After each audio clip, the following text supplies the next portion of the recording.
അടുത്തതായി കേരളത്തിലെ പ്രമുഖ വസ്ത്ര വ്യാപാര സ്ഥാപനമായ കരിക്കിനേത്ത് വിലാജിയോ ഉടമ ശ്രീ തോമസ് കരിക്കിനേത്തുമായി നടത്തിയ അഭിമുഖം കാണുക. നമസ്കാരം.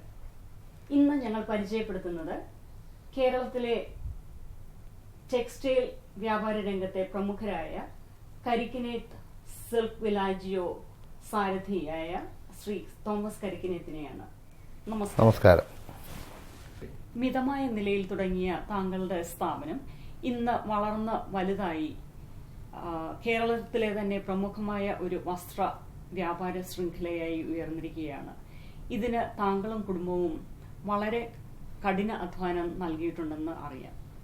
ഈ വളർച്ചയിലേക്ക് വന്നപ്പോൾ താങ്കൾ നേരിട്ടിട്ടുള്ള വെല്ലുവിളികൾ എന്തൊക്കെയാണ്? തീർച്ചയായിട്ടും നമുക്കറിയാം, ഞങ്ങളുടെ വസ്ത്രവ്യാപാരം തുടങ്ങുന്നത് 1938. അന്ന് 1938 എന്ന് പറയുമ്പോൾ ഇന്ത്യക്ക് സ്വാതന്ത്ര്യം കിട്ടുന്നതിന് മുമ്പുള്ള ഒരു കാലഘട്ടമാണല്ലോ. അപ്പോൾ അന്ന് നമുക്ക് വാഹന ഗതാഗതങ്ങളൊന്നുമില്ലാത്തതും അതുമല്ല, അന്ന് ഈ സെക്കൻഡ് വേൾഡ് വാർ സമയത്ത് നമുക്ക് ഈ പറഞ്ഞ കോട്ട സിസ്റ്റം ഉണ്ട ഒരു കാലഘട്ടമായിരുന്നു. അന്ന് വസ്ത്രത്തിന് ഭയങ്കര ഡിമാൻഡായിരുന്നു. അപ്പം കോട്ട സിസ്റ്റത്തിൽ കൂടെ മാത്രമേ വസ്ത്രം കിട്ടത്തുള്ളായിരുന്നു. അത്തരത്തിൽ ഉള്ള ഒരു കാലഘട്ടത്തിൽ കൂടെയാണ് നമ്മൾ വളർന്നു വന്നത്. അതുമല്ല, ഞങ്ങൾ വ്യാപാരം തുടങ്ങുന്നത് ഏതാണ്ട് കൈപ്പട്ടൂർ, പത്തനംതിട്ടയിൽ നിന്ന് 6 കിലോമീറ്റർ ഉള്ളിലുള്ള ഒരു കൈപ്പട്ടൂർ എന്ന കൊച്ചു ഗ്രാമത്തിലാണ്. അപ്പോൾ ആ ഗ്രാമത്തിലൊരു ബിസിനസ് തുടങ്ങുമ്പോൾ അതിൻ്റേതായ റിസ്ക്കുകളുണ്ടായിരുന്നു. അത് നമ്മൾ അന്ന് ഹോൾസെയിലായിരുന്നു. ദൈവകൃപയാൽ ഇന്ന് വളർന്ന ഏതാണ്ട് 9 ബ്രാഞ്ചുകൾ ഇപ്പം ഞങ്ങൾക്ക് മൊത്തത്തിലായിട്ടുണ്ട്. ഞങ്ങൾ 6 സഹോദരങ്ങളാണ്.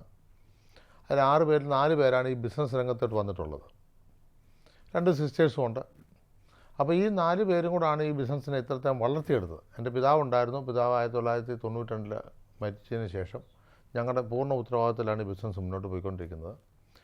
അന്ന് കാതലായ ബിസിനസ് റീറ്റെയിൽ ഔട്ട്ലെറ്റിലോട്ട് ഞങ്ങൾ കടന്നത് 1998. അപ്പോൾ 98 ഞങ്ങൾ ഏതാണ്ട് 60 വർഷക്കാലം ഹോൾസെയിൽ ചെയ്തപ്പോൾ പെട്ടെന്ന് റീറ്റെയിലോട്ടുള്ളൊരു വരവ് അല്പം ബുദ്ധിമുട്ടുണ്ടാക്കുന്ന വിഷയമാണ്. കാരണം കേരളത്തിൽ തന്നെ നേരത്തെ നമ്മളെക്കാൾ മുൻപിൽ വളരെ വലിയ നിലയിൽ വ്യാപാരം ചെയ്ത ഒത്തിരി ധാരാളം വസ്ത്ര വ്യാപാരികൾ കേരളത്തിലുണ്ടായിരുന്നു.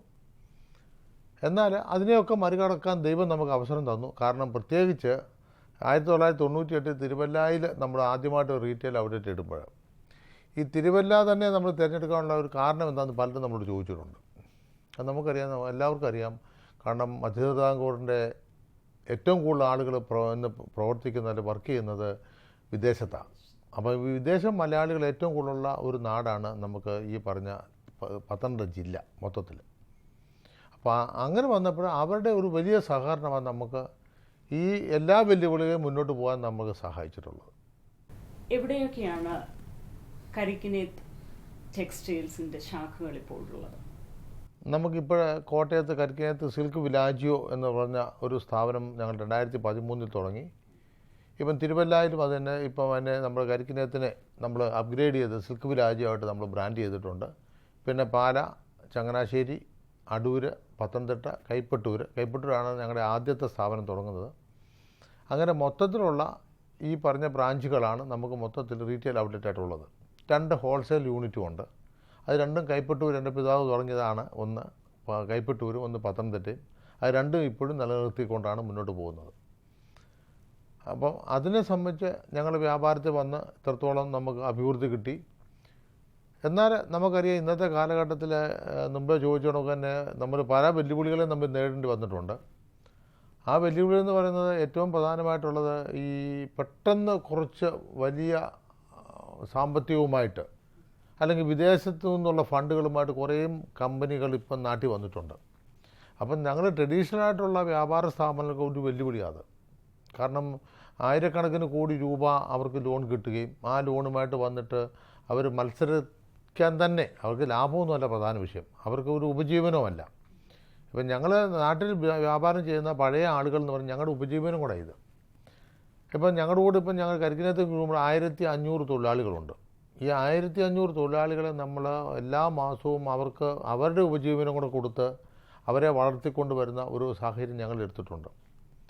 അപ്പം അതാണ് ഇപ്പോൾ ഏറ്റവും വലിയൊരു നമുക്കൊരു വെല്ലുവിളിയായിട്ടുള്ളത്. കാരണം ഇപ്പം ഷോപ്പിംഗ് മോളുകളും അതുകൊണ്ട് തന്നെ വലിയ വലിയ കൊണ്ട് 10, 20, 30 ബ്രാഞ്ചുകൾ ഇട്ടുകൊണ്ട് ഞങ്ങൾ മറ്റുള്ളവരെ നമുക്ക് ഇതിൽ നിന്ന് ഒഴിച്ചു നിർത്താനുള്ളൊരു ശ്രമം നടക്കുന്നുണ്ട്. എന്നാൽ നമ്മൾ അതിനോട് മത്സരിച്ച് നിൽക്കാൻ തക്കൊണ്ട് നമുക്കും പ്രാപ്തി നേടാൻ സാധിച്ചിട്ടുണ്ട്. ഞാൻ മുമ്പേ പറഞ്ഞു തന്നെ നമ്മുടെ വിദേശ മലയാളികളുടെ ഒരു വലിയ സഹായം അതിനകത്തുണ്ടായിട്ടുണ്ട്. വിദേശ മലയാളികൾ, പ്രത്യേകിച്ച് അമേരിക്കൻ മലയാളികൾ നാട്ടിൽ വരുമ്പോൾ ഒരു വലിയ ഷോപ്പിംഗ് ആണ് നടത്താറുള്ളത്. കുട്ടികളുടെ വസ്ത്രങ്ങൾ, അതുപോലെ തന്നെ വിവാഹത്തിന് വേണ്ടിയുള്ള ഷോപ്പിംഗ്, അങ്ങനെ വലിയ ഒരു ലിസ്റ്റാണ്. അപ്പോൾ നാട്ടിൽ വരുമ്പോൾ നാട്ടിൽ നടത്തുന്ന ഷോപ്പിങ്ങിൽ എന്തൊക്കെ കാര്യങ്ങളാണ് അറിഞ്ഞിരിക്കേണ്ടത്, അല്ലെങ്കിൽ എന്തൊക്കെ കാര്യങ്ങളാണ് ശ്രദ്ധിക്കേണ്ടത്? പ്രധാനമായിട്ട് നമ്മൾ ശ്രദ്ധിക്കേണ്ട ഒരു കാര്യം, ഇപ്പം നമുക്ക് പലപ്പോഴും നമ്മളൊരു 5 വർഷം കഴിഞ്ഞായിരിക്കും ഒരാൾ ചിലപ്പോൾ നാട്ടിലോട്ട് വരുന്നത്. അപ്പോൾ അവർക്ക് ചില തെറ്റായ ധാരണകൾ അവിടെ മനസ്സിൽ കാണും. കാരണം നമുക്കിപ്പം നമുക്ക് കാഞ്ചീപുരത്ത് പോയെങ്കിലേ അല്ലെങ്കിൽ സാരി കിട്ടത്തുള്ളൂ, അല്ലെങ്കിൽ ചെന്നൈ പോയാലേ കിട്ടത്തുള്ളൂ, അല്ലെങ്കിൽ കോയമ്പത്തൂർക്ക് പോകണം. അപ്പോൾ അവർക്ക് ആ ഒരു കൺഫ്യൂഷനുണ്ട്. യഥാർത്ഥത്തിൽ ഇന്ന് കേരളം വിട്ട് അവർക്ക് എങ്ങോട്ടും പോകേണ്ട കാര്യമില്ല. കാരണം പണ്ടത്തെ പോലല്ല, കേരളത്തിൽ വളരെ വലിയ നിലയിൽ നമുക്ക് സാധനം ലഭ്യമാകുന്ന ഒരു രീതി ഉണ്ടായിട്ടുണ്ട്. അതുപോലെ നമുക്ക് 2 ഫാമിലി ഇപ്പോൾ ഒരു കല്യാണത്തിന് വരിക, വരൻ്റെയും വധുവിൻ്റെയും കുടുംബങ്ങൾ ഒരുമിച്ച് പോയി തിരുനെല്വേലി വരെ ഒരു സാധനം വാങ്ങണമെന്നുണ്ടെങ്കിലേ, അപ്പോൾ നമുക്കൊരു 5 ലക്ഷം രൂപയുടെ സാധനം വാങ്ങിയാൽ പോലും നമുക്ക് 50,000 രൂപ നമുക്ക് ചിലവഴിക്കുകയാണെന്നുണ്ടെങ്കിൽ നമ്മൾ ബൈ ചെയ്യുന്നതിൻ്റെ 20% നമ്മൾ എക്സ്ട്രാ കോസ്റ്റ് ആവുന്നുണ്ട്. ആ എക്സ്ട്രാ കോസ്റ്റ് എന്ന് പറയുന്നത് അതാരും വർക്കൗട്ട് ചെയ്യാറില്ല. പിന്നെ നമുക്ക് കാഞ്ചീപുരത്ത് പോയാൽ അവർക്ക് പ്യുവർ പട്ട്, നമ്മുടെ കയ്യിൽ വരുന്ന സാധനം ഈ കാഞ്ചീപുരം പട്ട് തന്നെയാണ്. കാഞ്ചീപുരം പട്ട് വേറെ എങ്ങും നെയ്യുന്നില്ലല്ലോ. കാഞ്ചീപുരത്തുകാർ കാഞ്ചീപുരത്ത് ചെയ്യുന്നത് അവിടെ തന്നെ വിൽക്കുന്നത്. ചിലപ്പോൾ നമ്മൾ വിൽക്കുന്നതിനെക്കാട്ടിൽ 5% 10% കുറച്ച് വിൽക്കുന്നുണ്ടായിരിക്കാം. പക്ഷേ അവർ പോകുമ്പോൾ ഉണ്ടാകുന്ന ഈ കോസ്റ്റ്, അവിടെ ടൈം, ഈ ഷോർട്ട് ട്രിപ്പിലാണല്ലോ അമേരിക്കൻ ആളുകൾ വരുന്നത്. അപ്പോൾ അവർ ഈ സമയത്ത് അവർക്ക് പോയി പിന്നെ ഇതിൻ്റെ ഇടയ്ക്ക് യാത്ര ചെയ്യുമ്പോൾ ഉണ്ടാകുന്ന മറ്റ് റിസ്ക് ഫാക്ടേഴ്സ് ഉണ്ട്. ഇതെടുക്കുമ്പോൾ തീർച്ചയായിട്ടും അതൊരു വൈസായിട്ടുള്ള ഡിസിഷനാണെന്ന് എനിക്ക് തോന്നുന്നില്ല. നമ്മുടെ നാട്ടിൽ തന്നെ അവൈലബിളാണ്.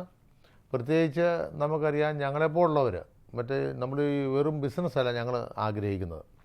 ഞാനിപ്പം അമേരിക്കയിൽ തന്നെ ഇപ്പം എൻ്റെ 5ാമത്തെ ട്രിപ്പാണ് ഞാൻ വരുന്നത്.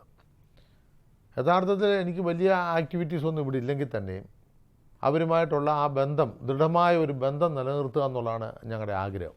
ആ ഒരു ആഗ്രഹം നമ്മുടെ മനസ്സിനെ ഇങ്ങനെ ഇങ്ങോട്ട് വരാൻ ആകർഷിക്കുന്നു. പിന്നെ ഇവിടുത്തെ പ്രത്യേകിച്ച് ഇവിടെ പല കൺവെൻഷൻസും ജൂലൈ മാസത്തിൽ നടക്കുന്നുണ്ടല്ലോ. അവരൊക്കെ ഇങ്ങനെ കൺവെൻഷൻ നടക്കുമ്പോൾ നമ്മളെ വിളിക്കുകയും നമ്മളെ ക്ഷണിക്കുകയും അങ്ങനൊരു കുടുംബ ബന്ധം തന്നെ നിലനിർത്താൻ എനിക്ക് സാധിച്ചിട്ടുണ്ട്. കേരളത്തിലെ ഇപ്പോഴത്തെ സാമ്പത്തിക പ്രതിസന്ധികൾ ബിസിനസ്സിനെ ബാധിച്ചിട്ടുണ്ടോ? കേരളത്തിൽ ഇപ്പോൾ ഉണ്ടായിട്ടുള്ള സാമ്പത്തിക പ്രതിസന്ധി എങ്ങനെയാണ് ബിസിനസ്സിനെ ബാധിച്ചിട്ടുണ്ടോ? തീർച്ചയായിട്ടും ഉണ്ട് എന്ന് വേണേൽ പറയാം.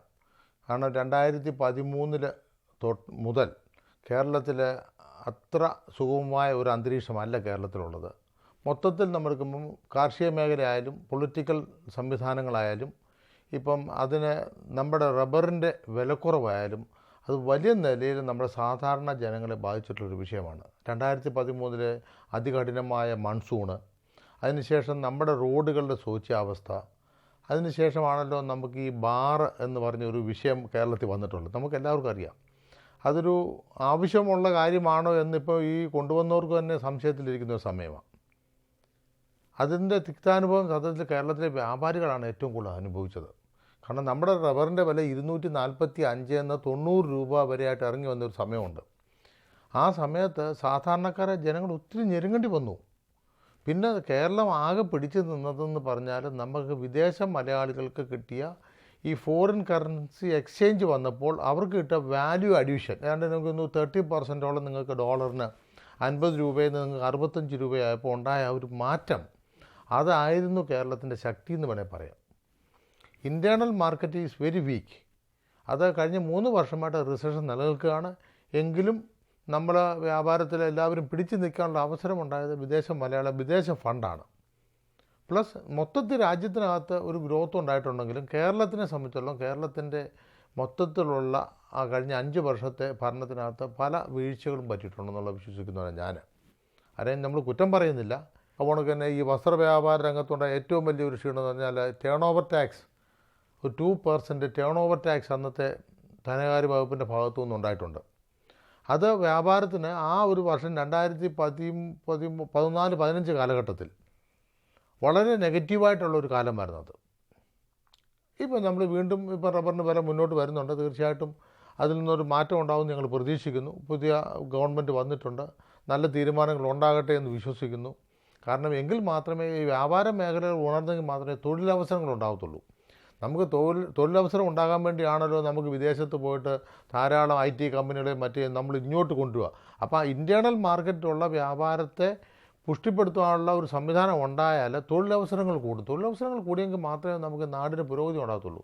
ഒപ്പം തന്നെ ടൂറിസത്തിന് ഏറ്റവും വലിയ ക്ഷീണമുണ്ടായ ഒരു വിഷയമാണ് നമ്മുടെ ഈ ബാർ ക്ലോസ് ചെയ്തത്. കാരണം വിദേശത്തു നിന്ന് ആളുകൾ വരുമ്പോൾ അവരെ സംബന്ധിച്ചിടത്തോളം ഇവിടെ ലിക്വർ ഇല്ലെന്ന് പറയുന്നു, അല്ലെങ്കിൽ പിന്നെ അവർക്ക് എൻജോയ് ചെയ്യാൻ പറ്റത്തില്ല. അവർ എൻജോയ് ചെയ്യാനാണ് വരുന്നത്. കാരണം നോർത്ത് ഇന്ത്യ സമ്മർ വരുമ്പോഴും വിൻ്റർ വരുമ്പോഴും ഏറ്റവും കൂടുതൽ ആളുകൾ പണ്ട് പ്രിഫർ ചെയ്തുകൊണ്ടിരിക്കുന്ന കേരളമായിരുന്നു. ഇന്നെനിക്ക് തോന്നുന്നു അവരെല്ലാം ശ്രീലങ്കയിലോട്ടും ഗോവായ്ക്കും അല്ലെങ്കിൽ ബാങ്കോക്കിനും പോകുന്ന ഒരു സിസ്റ്റമാണ്. താങ്കളുടെ എല്ലാ ബിസിനസ് സംരംഭങ്ങളിലും വിജയം നേരുന്നു.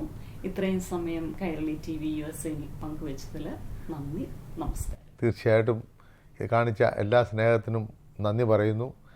നിങ്ങളുടെ എല്ലാവരുടെയും സഹകരണവും ഞാൻ പ്രതീക്ഷിച്ചുകൊണ്ട് വിരമിക്കുന്നു.